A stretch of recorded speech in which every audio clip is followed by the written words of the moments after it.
the keen-eyed amongst you may have noticed that I've not got the usual handlebar mounted telephone sat-nav gubbins just here. Instead, I have this very discreet, very neat little device just here, which is called a Beeline Moto II, actually.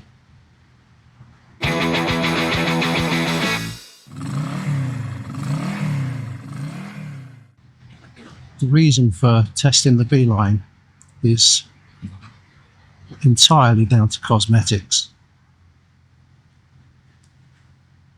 When you've got a GS or something similar with lots going on in front of you, screens and wind protection, goodness knows what,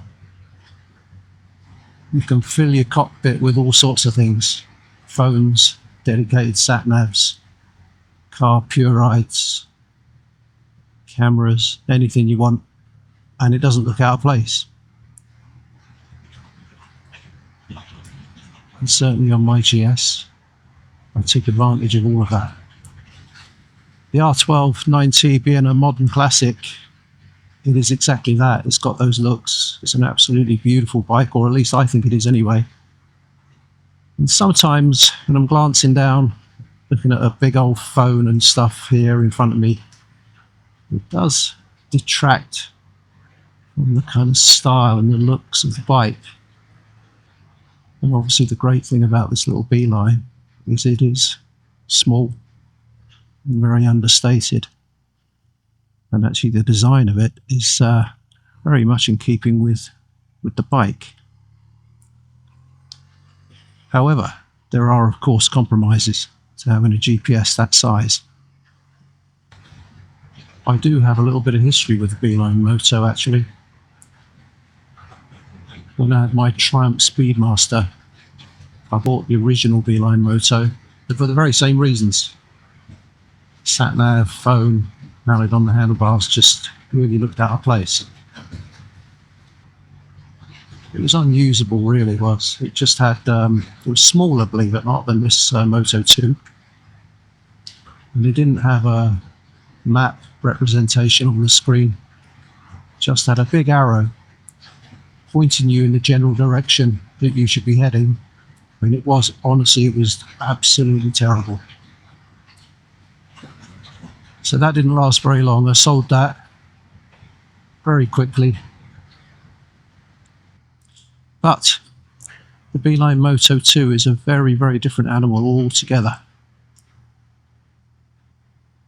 They've addressed major issues with the Beeline Moto. One, first being they've replaced that silly arrow with,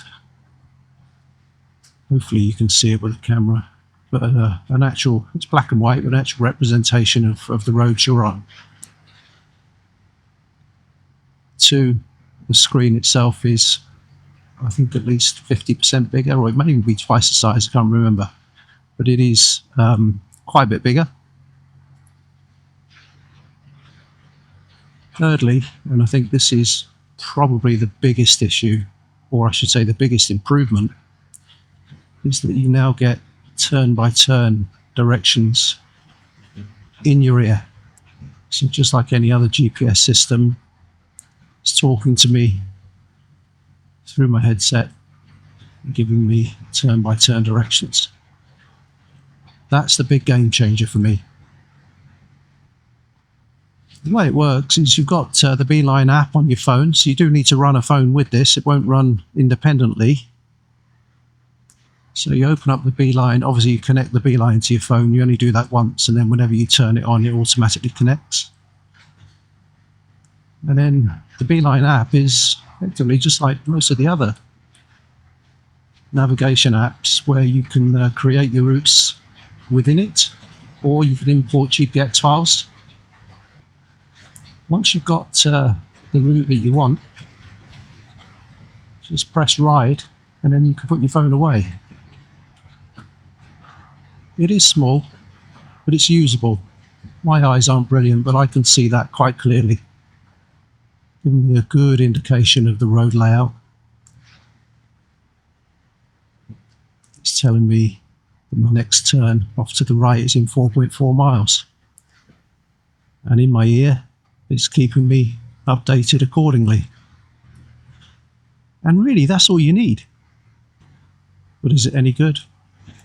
That's what I'm trying to find out today.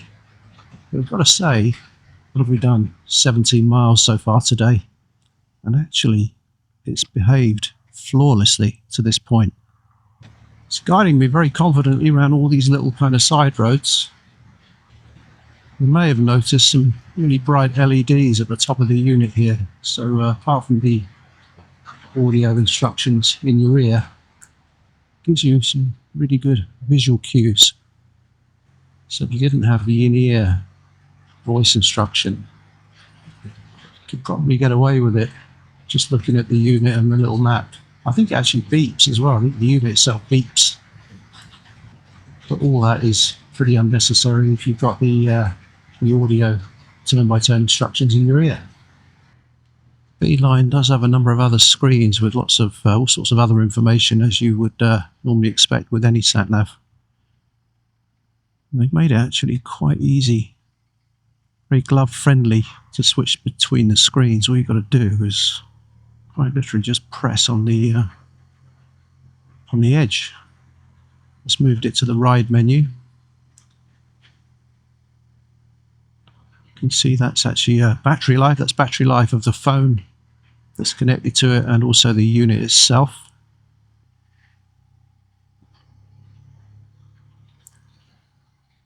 Next one is it's got just a little kind of odometer there, the distance we've covered, how long we've been riding.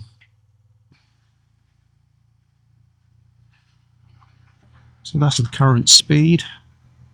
What else have we got? So that's telling us all sorts of stuff. 13 minutes, I think that's 13 minutes until we get to our destination. We're going to get there at 3:05. No, we're not. It's 3:05 now, and we're going to get there at 18 minutes past 3. And there's 7.5 miles to go. What else we got? There you are, we're back on the map now.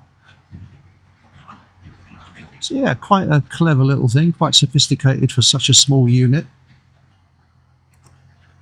This Beeline does take account of traffic conditions as well, although there is a subscription to pay if you want that and one or two other small features. It's about three or 4 quid a month, something like that. You can only really see one downside at the moment, and that is that the screen, of course, is quite small. But given that the audio directions in your ear are so regular, you don't need to be constantly looking at the screen. But if you are relying on the screen, it is big enough. I can see that we've got a roundabout coming up in half a mile. We've got to take the first exit.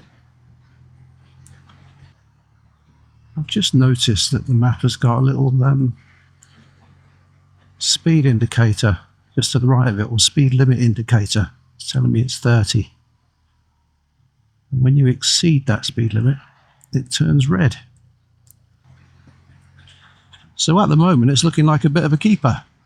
If it carries on as it has done up to now, then it is a very, very usable device.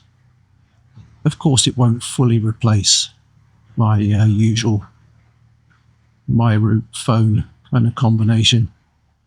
I could easily see myself using this for your average day-to-day kind of run-of-the-mill use.